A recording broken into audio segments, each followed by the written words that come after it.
안녕하세요. 백만명일학원 1등 수학 생각하는 수학 윤승중입니다. 그러면 지금부터 저와 함께 공부하고 있는 그리고 일산 동부지역에 있는 학교 내신 성향 분석에 대해서 자세하게 말씀을 드리겠습니다. 고양국제고 같은 경우는 예전 문제가 조금 어렵다라고 판단해서 단답형으로 출제를 했었는데 그러다 보니까 역으로 빵점자들이 속출하더라고요. 그래서 다시 객관식 문항으로 바꾸기 시작했고 그 객관식 문항들을 통해서 아이들 어떻게 하면 조금 더 수능을 잘 보게 할 수 있을까 고민하다가 올해부터 교재가 바뀌었습니다. 1학년들은 EBS 전국 올림포스 연합을 쓰고 있고 2학년들은 EBS 수능 기출의 미래, 다시 말씀드리면 전부 다 EBS 부교재를 쓰고 있고 거기에 따라서 교과서에서 문항들을 출제하고 있어서 아이들 변별력을 가르고 있는데요. 이 부분에서 아이들이 철저하게 많은 연습들을 하고 있기 때문에 중간 한 150명 정도가 거의 내신 차이가 없습니다.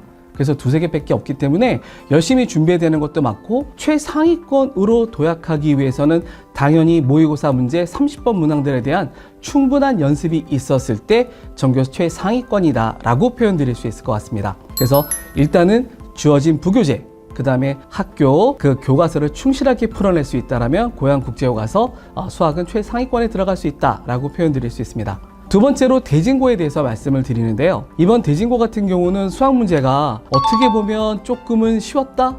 그런데 그렇지 않습니다. 문제를 매우 꼼꼼하게 풀이해내고 함정에 다 피해갈 수 있는 그런 능력을 가진 아이들이 최상위권이 될 수 있도록 하게 그렇게 준비했는데 지금 1학기 때 전교 1등을 한 학생도 저와 같이 학습을 하고 있는데 이 녀석도 계산 시술을 조금 했습니다. 그만큼 꼼꼼함을 요구하는 학교가 일산 대진고이기 때문에 충분하게 학습을 하고 많은 문제를 풀고 여기다가 대범함까지 같이 갖고 있다면 대진고에서도 마찬가지 수학 잘하는 학생이다 라는 이야기를 들을 수 있을 것 같습니다. 다음으로 대진고 다음에 이제 백마고로 좀 말씀을 드리는데 백마고 같은 경우는 그래도 이 지역에서는 그나마 수학이 좀 수월하다라고 말할 수 있지만 일단 인원수가 많고요. 그 다음에 아이들 지원율이 높기 때문에 최상위권으로 도약하기 위해서는 수학이 쉽다가 아니라 나는 퍼펙트하게 수학 문제를 풀이해내고 있어 라고 하는 그 부분이 굉장히 중요하기 때문에 꼼꼼함과 대범함을 동시에 지닌 학생들이 과감하게 수학 공부를 할 때 최상위권 점수가 나올 수 있는 그런 학교라고 말씀드리는 게 백마고라고 말씀드릴 수 있고요.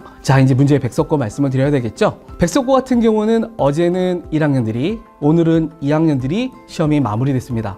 1학년들 난리도 아니었거든요. 문제가 너무 어렵다고 해서 저희 1등 했던 녀석도 어제 펑펑 울었어요. 그 이유가 시간이 없었고요. 너무 출제를 어렵게 하시다 보니까 와, 이 문제를 시간 안에 어떻게 풀어냈을까라고 할 정도로 출제하고 있는 학교는 당연히 백석고라고 말씀드릴 수 있고 오늘 2학년도 마찬가지 수능 특강에서 변형으로 시험 문제를 계속 출제하고 있으나 가장 어렵다라고 하는 문제들을 항상 내고 있기 때문에 야, 역시 백석고 시험 문제 어렵다라고 하는 건 맞습니다. 그렇기 때문에 수학에 있어서 자신감이 조금 떨어지는 학생들은 백석고 지원을 충분히 고려해야 되지 않을까 이렇게 생각하고 있고 백석고에서 어떻게 하면 수학을 잘할 수 있을까요? 라고 한다면 현재 주어지는 그 단원에서 철저하게 여러 번 반복 학습과 동시에 오답 노트 그리고 계속해서 업그레이드되는 문제들을 많이 다뤄봤을 때 백석고에서 최상위권이 될 수 있다고 할 수 있습니다. 심하게 말씀드리면 여러 가지 교재와 다양한 학교들의 문제를 분석하고 풀이해낼 때 가능하다라고 표현드릴 수 있는 게 백석고라고 말씀드릴 수 있습니다. 자, 세 번째 백신고를 말씀을 드리면 백신고는 수학이 좀 쉽지 않나? 절대 그렇지 않습니다. 만약에 그렇게 생각한다면 이번 중간고사 시험에서 100점을 맞으면 돼요. 이번 중간고사도 백신고는 어렵게 출제하고 있는데 백신고가 약간 롤러코스터를 타는 듯한 느낌을 주는 건 사실이에요. 어떨 때는 쉬웠다가 어떨 때는 매우 어려운데 이 매우 어려울 때 상위권 아이들이 70점대까지 내려가는 일들이 비일비재하기 때문에 그 부분에서만큼은 충분히 학습을 할 때 백신고에서도 최상위권 점수가 나온다라고 할 수 있는 게 당연하다고 말씀드릴 수 있을 것 같아요.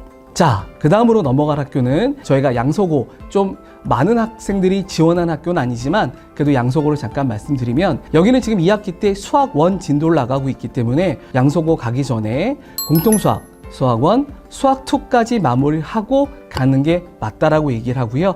당연히 학교에서 계속 지내야 되기 때문에 저희 학원에서의 케어받기는 쉽지 않습니다. 자기 혼자 스스로 학습할 수 있는 충분한 능력을 갖춘 아이들이 양소고 지원함이 맞다라고 말씀드릴 수 있을 것 같습니다.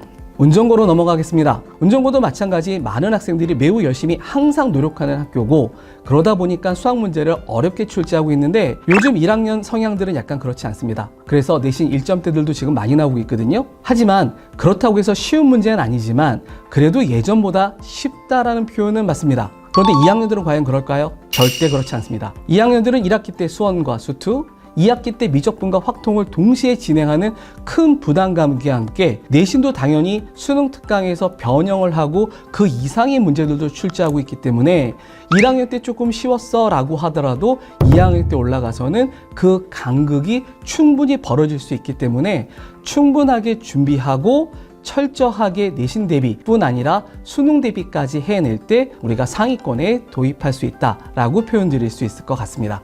자, 지금까지 대표적인 학교들도 있고 저랑 공부하고 있는 다른 학교 한민고 같은 경우들도 있지만 이런 부분들은 나중에 저와 상담을 통해서 제가 자세하게 말씀드릴 수 있을 것 같아요. 저희 생각하는 수학은 첫 번째, 당연히 심화학습을 위해서 기본 개념 강의를 철저히 하고 있고 그 기본 개념 강의를 통해서 아이들이 충분히 이해했는지 개별적으로 전부 다 첨삭 지도를 이루어지고 있습니다. 그런 것들이 부족하다고 판단되면 기본 개념에서 그 밑으로 책을 낮춰서 아이들이 스스로 풀이할 수 있게끔 교재를 사용해서 아이들이 풀이해내서 다시 올라올 수 있는 힘을 갖도록 만들어주고 있고요. 그 다음에 또 그 이상의 능력을 갖고 있는 아이들한테는 그 이상의 개념을 가지고 있는 교재들을 통해서 아이들이 계속해서 발전할 수 있도록 최선을 다해서 준비하고 있습니다. 앞으로도 아이들과 함께 최선을 다해서 노력하는 그런 수학이 될 수 있도록 저도 계속해서 노력하도록 하겠습니다. 감사합니다. 저는 생각하는 수학 원장이었습니다.